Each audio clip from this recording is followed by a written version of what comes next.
আন্তর্ধর্মী জমি হস্তান্তরের ক্ষেত্রে বিরাট নিয়ম বা এসওপি, আর সেই বিষয়ে বিস্তারিত জানিয়েও দিলেন স্বয়ং মুখ্যমন্ত্রী। আর মুখ্যমন্ত্রীর সেই বক্তব্যকে ঘিরে ইতিমধ্যেই শুরু হয়েছে বেশ চর্চা, আলোচনা চলছে বিভিন্ন মহলে। কিন্তু কি এমন বলেছেন মুখ্যমন্ত্রী? বলে রাখা দরকার, এই প্রতিবেদনে আমরা কথা বলছি পশ্চিমবঙ্গের প্রতিবেশী অসম ও সেখানকার মুখ্যমন্ত্রী হিমন্ত বিশ্ব শর্মাকে নিয়ে। এবার বিষয় হচ্ছে, ঠিক কি বলেছেন অসমের মুখ্যমন্ত্রী হিমন্ত বিশ্ব শর্মা? তিনি বলেন, রাজ্য মন্ত্রিসভা আন্তর্ধর্মীয় জমি হস্তান্তরের জন্য একটি এসওপি অনুমোদন করেছে। অসমের মতো একটি সংবেদনশীল রাজ্যে দুটি ধর্মীয় গোষ্ঠীর মধ্যে জমি হস্তান্তর খুবই সাবধানতার সঙ্গে পরিচালনা করা দরকার। তাই সমস্ত জমি হস্তান্তর প্রস্তাব এখন সরকারের কাছে আসবে। সরকার প্রতিটি প্রস্তাব যাচাই করবে আমাদের বিশেষ ব্র্যান্ডের মাধ্যমে। মূলত আমরা তহবিলের উৎস কি, কর রিটার্নে এটি প্রতিফলিত হয়েছে কিনা, এই ধরনের বিক্রয় সেই নির্দিষ্ট এলাকার সামাজিক কাঠামোর উপর প্রভাব ফেলবে কিনা তা দেখি। স্থানীয় কোনো মানুষের আপত্তি আছে কিনা তা সঠিকভাবে সমাধান করা হয়েছে কিনা, এবং পরিশেষে যদি কিছু ক্ষেত্রে জাতীয় নিরাপত্তার কোনো দিক জড়িত থাকে তাহলে সেই সমস্ত কিছু পরীক্ষা করা হবে এবং তারপরে আমরা জেলা প্রশাসনকে অবহিত করব যে তিনি জমি হস্তান্তরের অনুমতি দেবেন কিনা। সেই অনুযায়ী ডিসি চূড়ান্ত সিদ্ধান্ত নেবেন। একই সঙ্গে এনজিও প্রসঙ্গে অসমের মুখ্যমন্ত্রী বলেন, অসমের বাইরের এনজিও যদি জমি কিনতে এবং মূলত শিক্ষা ও স্বাস্থ্য ইনস্টিটিউট ইত্যাদি গড়ে তুলতে চায় তাহলে আমরা একই পদ্ধতি অনুসরণ করব। সমস্ত প্রস্তাব জাতীয় নিরাপত্তার দৃষ্টিকোণ থেকে পরীক্ষা করা হবে, তারপরেই জমি বিক্রির অনুমতি দেওয়া হবে। তবে স্থানীয় এনজিও যারা তাদের অবদানের জন্য পরিচিত, তাদের ক্ষেত্রে এই ধরনের কোনো পদ্ধতি অনুসরণ করার প্রয়োজন নেই। হিমন্ত বিশ্ব শর্মা কি বলেছেন শুনুন তার বক্তব্য।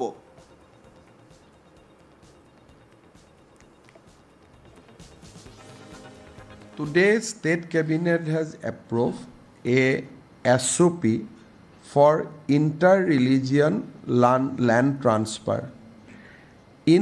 In a sensitive state like Assam, the transfer of land between two religious groups need to be handled very carefully.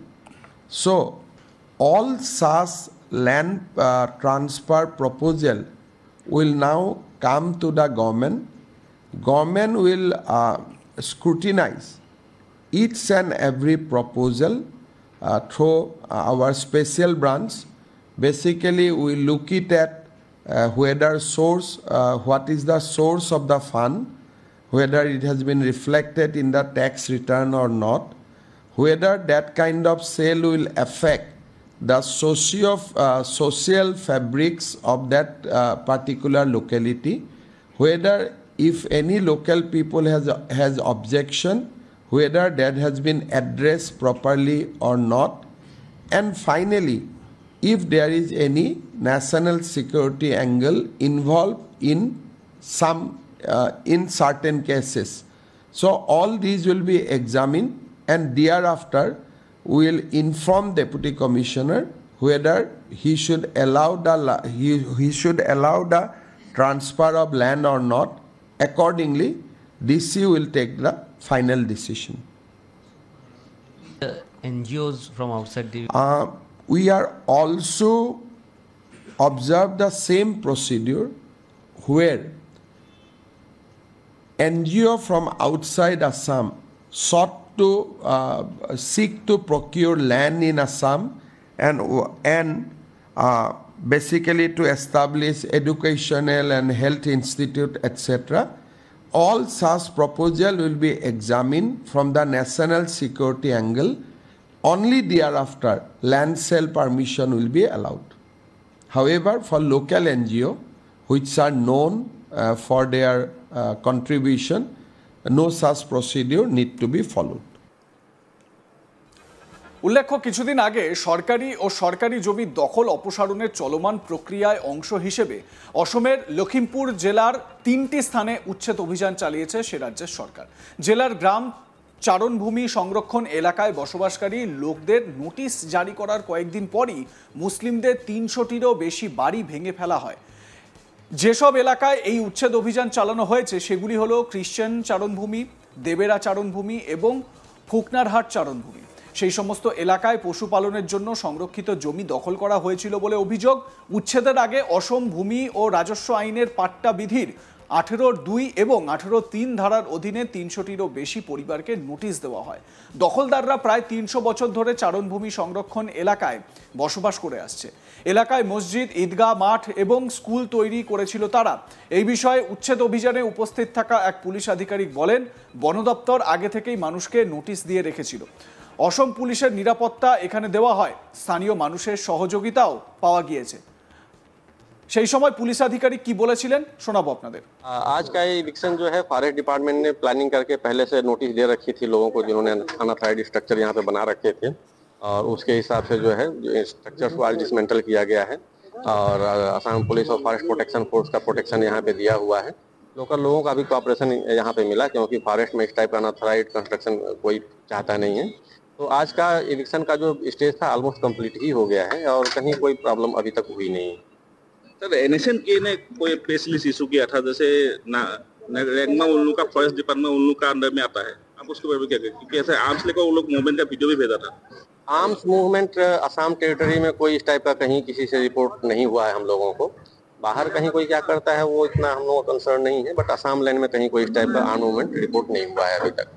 और हमारे यहाँ जो सिक्योरिटी के लिए प्रोविजन करना चाहिए वो हम लोगों ने कर रखा है। सर, पब्लिक के बारे में, पब्लिक तो डर रहा है इसके बारे में, एनएसएन मूवमेंट कर रहा है यहाँ पर ऐसे। पब्लिक को डरने की जरूरत नहीं है, क्योंकि जो है कोऑपरेशन पूरा है। और रादर डिस्ट्रिक्ट एडमिनिस्ट्रेशन जो हमारे नेबरिंग डिस्ट्रिक्ट्स हैं नागालैंड के, उनके साथ भी डिस्ट्रिक्ट एडमिनिस्ट्रेशन की मीटिंग हुई थी और उसमें ये डिसाइड हुआ था कि पूरे कोऑपरेशन के साथ चलाया जाएगा।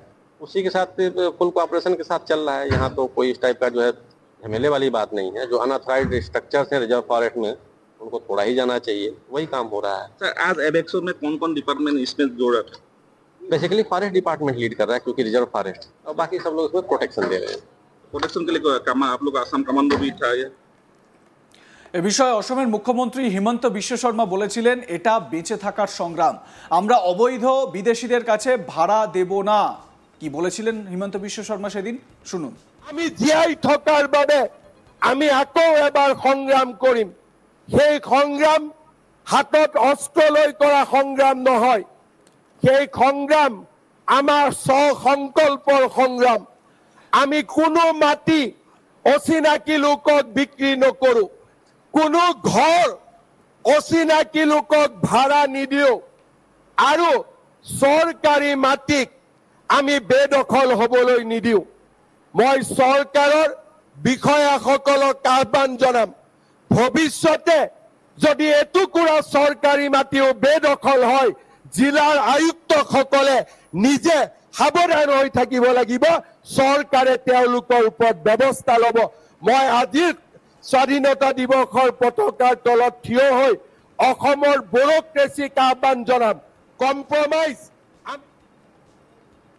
লাইক কমেন্ট শেয়ার করতে ভুলবেন না। দেখতে থাকুন আজ তাক বাংলা। সাবস্ক্রাইব করুন আমাদের ইউটিউব চ্যানেলটি, বেল আইকন প্রেস করুন নোটিফিকেশন পেতে।